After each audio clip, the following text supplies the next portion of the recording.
Hello hi ಎಲ್ಲರಿಗೂ ನಮಸ್ಕಾರ. Study ಲೋಕ ಯೂಟ್ಯೂಬ್ ಚಾನಲ್ಗೆ ಸ್ವಾಗತವನ್ನು ಕೋರುತ್ತಾ, ಯಾರು ನಮ್ಮ ಚಾನಲ್ ಹೊಸದಾಗಿ ನೋಡ್ತಾ ಇದ್ದೀರಿ ಅವರು ದಯವಿಟ್ಟು ಸಬ್ಸ್ಕ್ರೈಬ್ ಮಾಡಿ, ಬೆಲ್ ಬಟನ್ ಒತ್ತಿ ನಮ್ಮ ವಿಡಿಯೋನ ವಾಚ್ ಮಾಡಿರಿ. ಯಾಕಪ್ಪ ಅಂದ್ರೆ ನಾವು ಹಾಕ್ತಕ್ಕಂಥ ವಿಡಿಯೋಗಳು ಬಂದು ನಿಮ್ಮ ಮೊದಲು ತಲುಪ್ತಾವ. ಬರ್ರಿ, ಇವತ್ತು ವಿವಿಧ ಪರೀಕ್ಷೆಗಳಲ್ಲಿ KS, PDO, GPS ಬೇಕಾದ ಪರೀಕ್ಷೆಯಲ್ಲಿ ಅರ್ಥಶಾಸ್ತ್ರದ ಮೇಲೆ ಕೇಳ್ತಕ್ಕಂಥ ಹೇಳಿಕೆ ರೂಪದ ಪ್ರಶ್ನೆಗಳನ್ನು ಯಾವ ರೀತಿ ಕೇಳ್ತಾ ಇದ್ದಾರೆ ಅಂತಕ್ಕಂಥದ್ದನ್ನು ಕೆಲವೊಂದು ಪ್ರಶ್ನೆಗಳ ಉದಾಹರಣೆ ಇಟ್ಕೊಂಡು ನಾವು ಇಲ್ಲಿ ಡಿಸ್ಕಸ್ ಮಾಡ್ಕೊತ ಹೋಗೋಣ. ಬರ್ರಿ, ತಡೆಯಾಕ ಫಸ್ಟ್ ವಿಡಿಯೋ ಸ್ಟಾರ್ಟ್ ಮಾಡೋಣ ಅಂತ. ಓಕೆ, ಬನ್ನಿ ನೋಡ್ರಿ. ಮೊದಲನೇ ಪ್ರಶ್ನೆ, ಕೆಳಗಿನ ಯಾವುದು RBIನ ವಿಸ್ತರಣಾ ಹಣಕಾಸು ನೀತಿ ಭಾಗವಾಗಿರುವುದಿಲ್ಲ ಅಂತ ಪ್ರಶ್ನೆ ಕೇಳಿದ್ದಾರೆ ಅವರು. ಹಾಗಾಗಿ ಪ್ರಶ್ನೆ ಆಪ್ಷನ್ಗಳು: ವಿಧಿಬದ್ಧ ನಗದು ಮೀಸಲು ಅನುಪಾತವನ್ನು ಕಡಿತಗೊಳಿಸುವುದು, ಸೀಮಾಂತ ಸ್ಥಾಯಿ ದರವನ್ನು ಹೆಚ್ಚಿಸುವುದು, ಬ್ಯಾಂಕ್ ದರ ಮತ್ತು ರೆಪೋ ದರವನ್ನು ಕಡಿತಗೊಳಿಸುವುದು, ನಗದು ಮೀಸಲು ಅನುಪಾತವನ್ನು ಕಡಿತಗೊಳಿಸುವುದು ಅಂತಕ್ಕಂಥ ಪ್ರಶ್ನೆಯನ್ನು ಏನಂದ್ರಪ್ಪ ಅಂದ್ರೆ ಅವರು ಇಟ್ಟಾರೆ. ಏನು ಇಂಪಾರ್ಟೆಂಟ್ ಆಗೋದು ನೋಡಲಿ, ಇದರ ಸರಿಯಾದ ಉತ್ತರ ಅಂದರೆ ಯಾವುದು RBIನ ವಿಸ್ತರಣಾ ಹಣಕಾಸು ನೀತಿ ಭಾಗವಲ್ಲ ಅಂದ್ರೆ ಯಾವುದಪ್ಪ ಅಂತಂದ್ರೆ ಆಪ್ಷನ್ಸ್ ಬಿ, ಸೀಮಾಂತ ಹೆಚ್ಚಿಸುವುದು ಮತ್ತು ಸೌಲಭ್ಯ ದರವನ್ನು ಹೆಚ್ಚಿಸುವುದು ಅಂತಕ್ಕಂಥದ್ದನ್ನು ಇಲ್ಲಿ ಸರಿಯಾದ ಉತ್ತರವನ್ನು ಅಂತಕ್ಕಂಥದ್ದನ್ನು ನೋಡೋಣ. ಬರೀ ಇದರ ವಿವರಣೆ ಏನೈತೆ ನೋಡೋಣ. ನೋಡಿರಿ, ಸೀಮಾಂತ ಸ್ಥಾಯಿ ದರವನ್ನು ಹೆಚ್ಚಿಸುವುದು, ವಿಸ್ತರಣಾ ನೀತಿ ಆರ್ಥಿಕತೆಯಲ್ಲಿ ಹಣದ ಪೂರೈಕೆಯನ್ನು ಮಾಡ್ತಕ್ಕಂಥದ್ದು, ಹೆಚ್ಚಿಸಲು ಬಡ್ಡಿ ದರಗಳನ್ನು ಕಡಿಮೆ ಮಾಡಲು RBI ತೆಗೆದುಕೊಳ್ಳುವ ಕ್ರಮಗಳು. ಇದರ ಉದ್ದೇಶ ಆರ್ಥಿಕ ಚಟುವಟಿಕೆಗಳನ್ನು ಉತ್ತೇಜಿಸತಕ್ಕಂಥದ್ದು. ಇನ್ನು ಇದರ ಅಡಿಯಲ್ಲಿ ಬರ್ತಕ್ಕಂಥ ಯಾವ್ಯಾವ ಕ್ರಮಗಳು ಅಂತಕ್ಕಂಥದ್ದನ್ನು: ರೆಪೋ ದರ, ಬ್ಯಾಂಕ್ ದರ, ಬ್ಯಾಂಕುಗಳಿಗೆ ನೀತಿಗಳಿಂದ ಸಾಲ ಅಗ್ಗವಾಗುವಂತೆ ಮಾಡ್ತಕ್ಕಂಥದ್ದು, ಬ್ಯಾಂಕುಗಳ ಬಳಿ ಸಾಲ ನೀಡಲು ಹೆಚ್ಚಿನ ಹಣ ಲಭ್ಯವಾಗುತ್ತದೆ, ಓಪನ್ ಮಾರ್ಕೆಟ್ ಕಾರ್ಯಾಚರಣೆ, ಸರ್ಕಾರ ಸೆಕ್ಯೂರಿಟಿಗಳನ್ನು ಖರೀದಿಸಿ ಮಾರುಕಟ್ಟೆಗೆ ಹಣವನ್ನು ಸೇರಿಸುವಂತಕ್ಕಂಥದ್ದು ಭಾಳ ಇಂಪಾರ್ಟೆಂಟ್ ಆಗಿರ್ತಕ್ಕಂಥದ್ದು.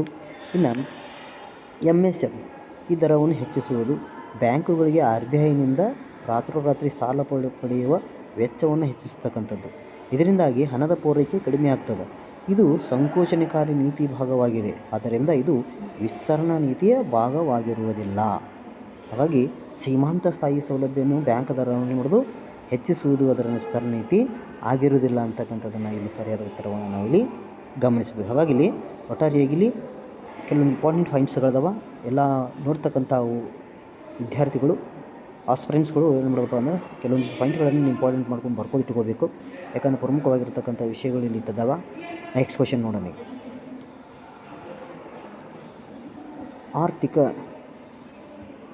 ಆರ್ಥಿಕ ಸಮೃದ್ಧಿಯ ಸಮಯದಲ್ಲಿ ಅನುಸರಿಸುವ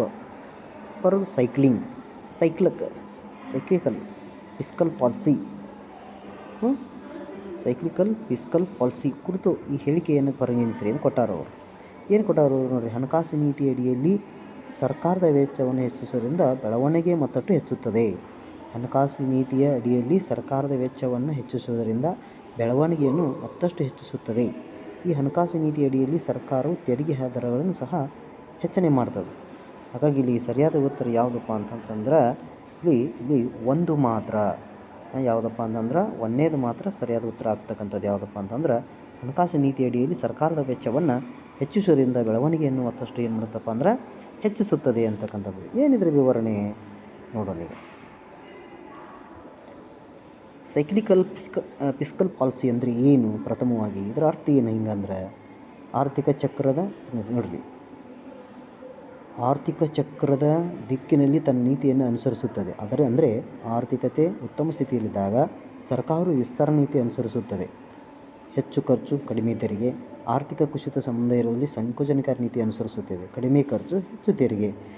ಹೇಳಿಕೆ 1: ಸಮೃದ್ಧಿಯ ಸಮಯದಲ್ಲಿ ಸರ್ಕಾರದ ವೆಚ್ಚವನ್ನು ಹೆಚ್ಚಿಸುವುದರಿಂದ ಒಟ್ಟು ಬೇಡಿಕೆ ಮತ್ತಷ್ಟು ಹೆಚ್ಚಾಗಿ ಆರ್ಥಿಕ ಬೆಳವಣಿಗೆಯನ್ನು ಮತ್ತಷ್ಟು ವೇಗಗೊಳಿಸುತ್ತದೆ.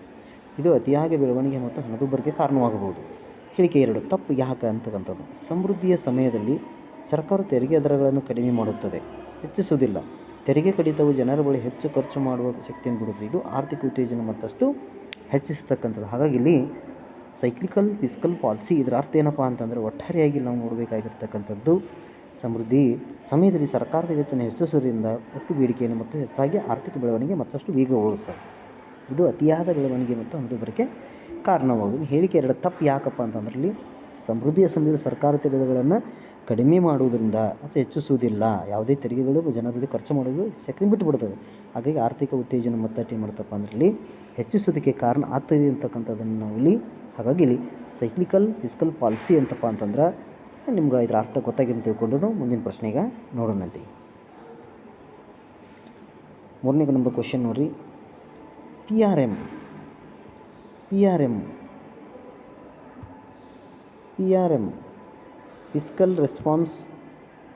Fiscal responsibility and budget management. ಇದು ಇನ್ಫಾರ್ಮೇಷನ್ ಕೇಳ್ತಾರೆ. PRM fiscal responsibility budget management ಉದ್ದೇಶ ಏನು? ಸಂಬಂಧಿಸಿದ ಇವುಗಳಲ್ಲಿ ಸರಿಯಾದ ಸೇರುವುದಿಲ್ಲ ಅಂದ್ರೆ ನೆಗೆಟಿವ್ ಪಾಯಿಂಟ್ ಹುಡುಕ್ಬೇಕು ನಾವು. ಇದರದ ಒಂದು ಉದ್ದೇಶದೊಳಗೆ ಅಲ್ಲ.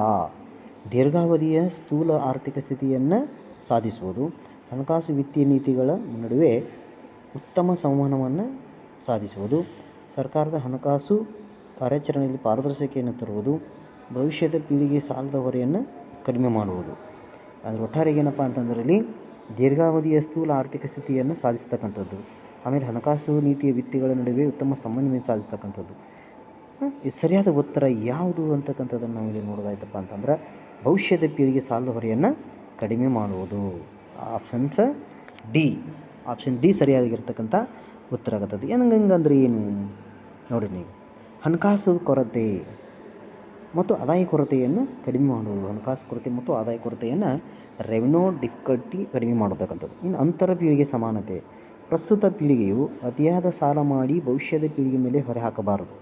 ಅದಕ್ಕಾಗಿ ಸಾಲದ ಹೊರೆ ನಿಯಂತ್ರಿಸುವುದು, ಹೊಸ ಸಾಲವನ್ನು ಕಡಿಮೆ ಮಾಡುವುದು, ಅಸ್ತಿತ್ವದಲ್ಲಿರುವ ಸಾಲವನ್ನು ತಗ್ಗಿಸುವುದು ಇದು ಕಾಯ್ದೆಯ ಉದ್ದೇಶವಾಗಿದೆ. ಭವಿಷ್ಯದ ಪೀಳಿಗೆಯ ಸಾಲದ ಹೊರೆಯನ್ನು ಕಡಿಮೆ ಮಾಡುವುದು ಎಂಬುದು ಈ ಉದ್ದೇಶದ ವ್ಯಾಖ್ಯಾನವಾಗಿದೆ. ಪ್ರಶ್ನೆಯು ಸೇರಿರುವುದಿಲ್ಲ ಎಂದು ಹೇಳಿದೆ, ಆದ್ದರಿಂದ ಇದು ಸೇರಿದೆ. ಇನ್ನು PRBM ಉದ್ದೇಶಗಳಿದೆ ಪಟ್ಟಿಯಲ್ಲಿ reducing the debit burden of the future generation ಇದು ಸ್ಪಷ್ಟವಾಗಿ ಉಲ್ಲೇಖಿಸಲಾಗಿದೆ. ಹಾಗಾಗಿ ಇದು ಸೇರಿರುತ್ತದೆ.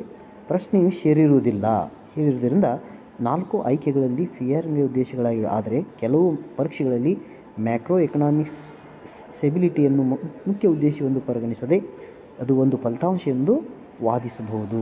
ಒಟ್ಟಾರೆಯಾಗಿ ಹಣಕಾಸು ಕೊರತೆಯಂತ ಆದಾಯ ಕೊರತೆಯನ್ನು ಕಡಿಮೆ ಮಾಡ್ತಕ್ಕಂಥದ್ದು ಅಂದರೆ ಹೊರೆಯ ಕಡಿಮೆ ಮಾಡ್ತಕ್ಕಂಥದ್ದನ್ನು ಈ ಒಂದು ಪ್ರಶ್ನೆಯ ಉದ್ದೇಶವಾಗಿರ್ತಕ್ಕಂಥದ್ದು.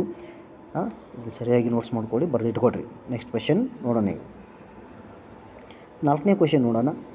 15ನೇ ಹಣಕಾಸು ಆಯೋಗಕ್ಕೆ 15 ಕಮಿಷನ್ ಫೈನಾನ್ಸ್ ಕಮಿಷನ್ ಸಂಬಂಧಿಸಿ ಯಾವ ಹೇಳಿಕೆ ತಪ್ಪಾಗಿದೆ ಅಂತ ಕೇಳಿದರು.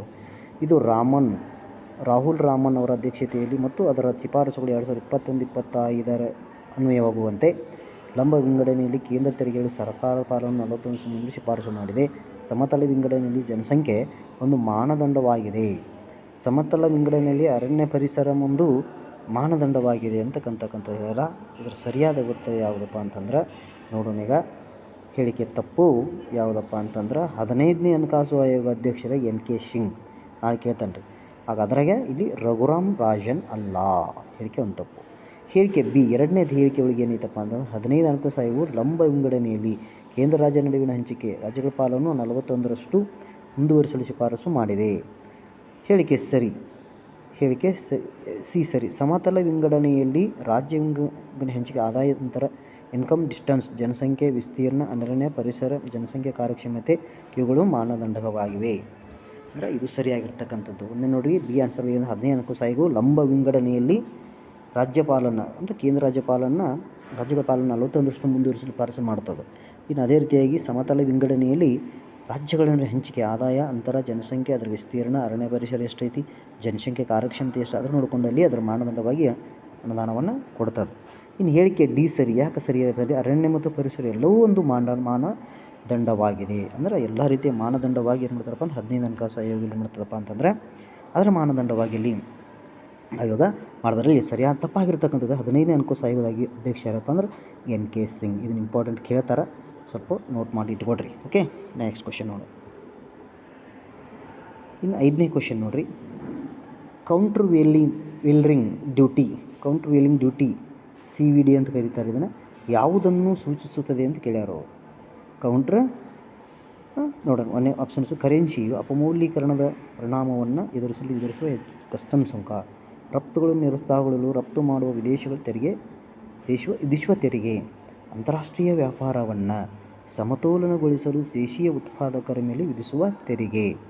ಇನ್ನು ವಿದೇಶಿ ಸರ್ಕಾರಗಳ ಸಬ್ಸಿಡಿ ಸರಿದೂಗಿಸುವ ಆಮದು ಮಾಡಿಕೊಳ್ಳತಕ್ಕಂಥ ದೇಶೀಯವಾಗಿರ್ತಕ್ಕಂಥ ಸುಂಕವಾಗಿರ್ತಕ್ಕಂಥದ್ದು. ಸರಿಯಾದ ಉತ್ತರ ಯಾವುದಪ್ಪ ಅಂತಂದ್ರೆ ಆಪ್ಷನ್ಸ್ ಡಿ, ವಿದೇಶಿ ಸರ್ಕಾರಗಳು ಸಬ್ಸಿಡಿ ಸರಿದೂಗಿಸಲು ಆಮದು ಮಾಡಿಕೊಳ್ಳುವ ದೇಶಿ ವಿಧಿಸುವ ಸುಂಕ ಸರಿಯಾಗಿರ್ತಕ್ಕಂಥ ಉತ್ತರ. ಏನಿದು ವಿದೇಶಿ ಸರ್ಕಾರಗಳು ಸಬ್ಸಿಡಿಗಳನ್ನು ಸರಿದೂಗಿಸಲು ಆಮದು ಮಾಡಿಕೊಳ್ಳುವ ದೇಶವು ವಿಧಿಸುವ ಆಮದು ಸುಂಕ. ಏನು ಸುಂಕ ಅನ್ನೋದು ತೆರಿಗೆ ಅನ್ನೋದು ಕೌಂಟರ್ ವೇಲಿಂಗ್ ಡ್ಯೂಟಿ. ಒಂದು ದೇಶವು ತನ್ನ ದೇಶೀಯ ಕೈಗಾರಿಕೆಗಳನ್ನು ರಕ್ಷಿಸಿಕೊಳ್ಳಲು ಬಳಸುವ ವ್ಯಾಪಾರ ಸಾಧನ. ಕೌಂಟ್ ವೇರ್ಲಿಂಗ್ ಡ್ಯೂಟಿ ಅಂದ್ರೆ ಏನು? ಇದು ನಾಳೆ ಕಾಲೇಜಿನಲ್ಲಿ ಕೇಳ್ತಾರೆ. ಕೌಂಟ್ ವೇರ್ಲಿಂಗ್ ಡ್ಯೂಟಿ ಯಾವುದಕ್ಕೆ ಸಂಬಂಧ? ಒಂದು ದೇಶವು ತನ್ನ ದೇಶೀಯ ಕೈಗಾರಿಕೆಗಳನ್ನು ರಕ್ಷಿಸಿಕೊಳ್ಳಲು ಬಳಸುವ ವ್ಯಾಪಾರ ಸಾಧನ.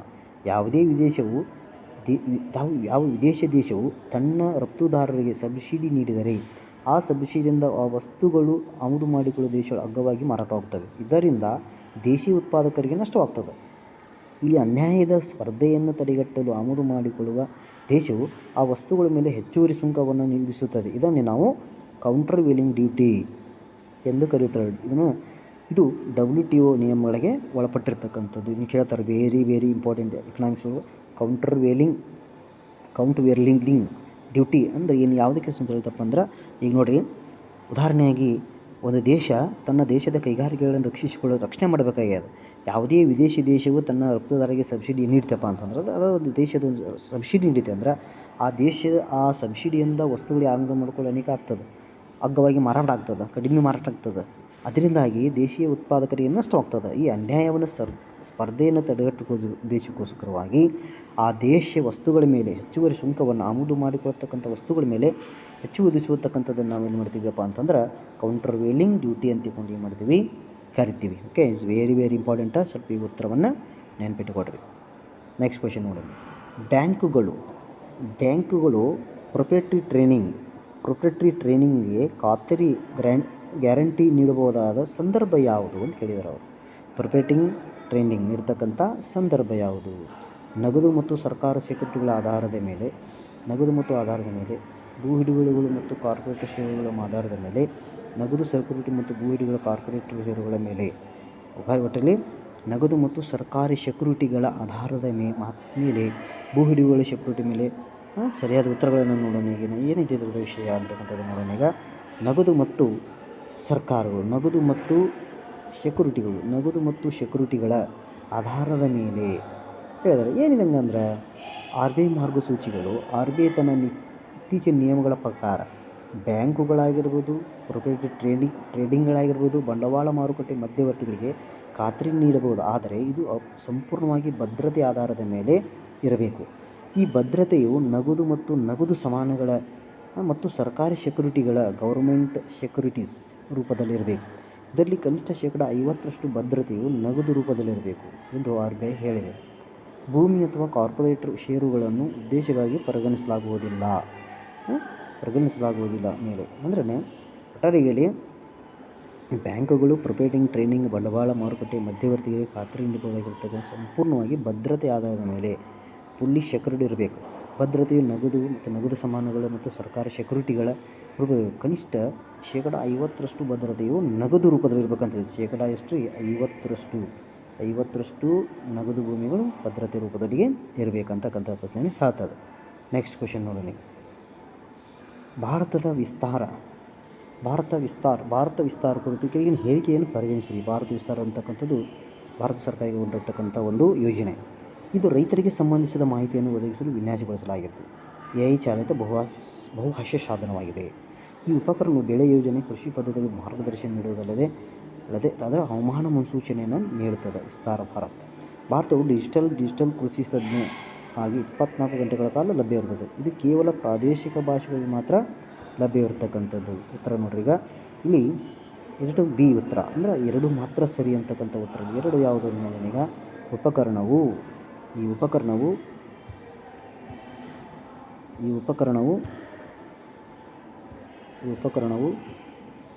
ಉಪಕರಣವು ಬೆಳೆ ಯೋಜನೆ ಮತ್ತು ಕೃಷಿ ಪದ್ಧತಿ ಮಾರ್ಗದರ್ಶನ ನೀಡುವಲ್ಲಿ ಹವಾಮಾನ ಮುನ್ಸೂಚನೆ ವಿಶ್ಲೇಷಿಸತಕ್ಕಂಥದ್ದು ಯಾವುದಪ್ಪ ಅಂದ್ರೆ ಇದು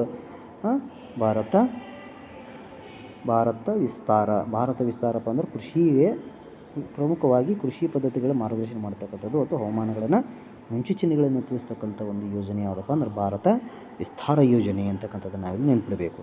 ಏನು ಹಿಂಗಂದ್ರೆ ಭಾರತ ವಿಸ್ತಾರ ನೋಡ್ರಿ,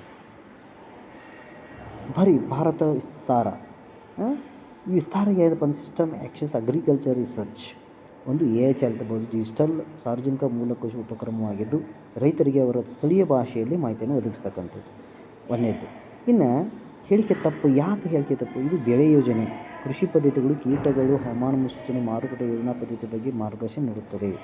ಹೇಳಿಕೆ ಸರಿ, ಇದು ಡಿಜಿಟಲ್ ಕೃಷಿ ತಜ್ಞ ಅಂತ 24 ಗಂಟೆ ಕಾಲ ಲಭ್ಯವಿರುತ್ತದೆ. ಓಕೆ. ಹೇಳಿಕೆ ತಪ್ಪು, ಇಲ್ಲಿ ಪ್ರಾರಂಭದಲ್ಲಿ ಚಾಟ್ಬಾಟ್ ಇಂಗ್ಲೀಷಲ್ಲಿ ಹಿಂದಿಯಲ್ಲಿ ಲಭ್ಯ ಧ್ವನಿ ಆಧಾರಿತ ಸಹಾಯಕ ಭಾರತ ಆರಂಭದಲ್ಲಿ ಹಿಂದಿ ಮತ್ತು ಇಂಗ್ಲೀಷ್ನಲ್ಲಿ ಇರ್ತಕ್ಕಂಥದ್ದು. ಹಾಗಾಗಿ ಭಾರತ ವಿಸ್ತಾರ ಅಂತಕ್ಕಂಥದ್ದು ಏನಪ್ಪ ಅಂತಂದ್ರೆ ಪ್ರಮುಖವಾಗಿ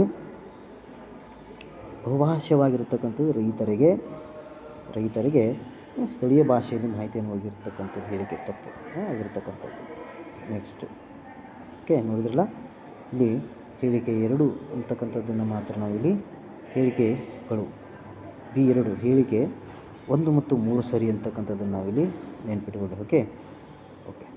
ಈ ವಿಡಿಯೋ ನಿಮ್ಗೇನಾದ್ರು ಇಷ್ಟ ಆಯಿತಪ್ಪ ಅಂತಂದು ದಯವಿಟ್ಟು ನಮ್ಮ ಚಾನಲ್ ಸಬ್ಸ್ಕ್ರೈಬ್ ಮತ್ತು ಲೈಕ್ ಮಾಡೋದು ಮರಿಬೇಡ್ರಿ.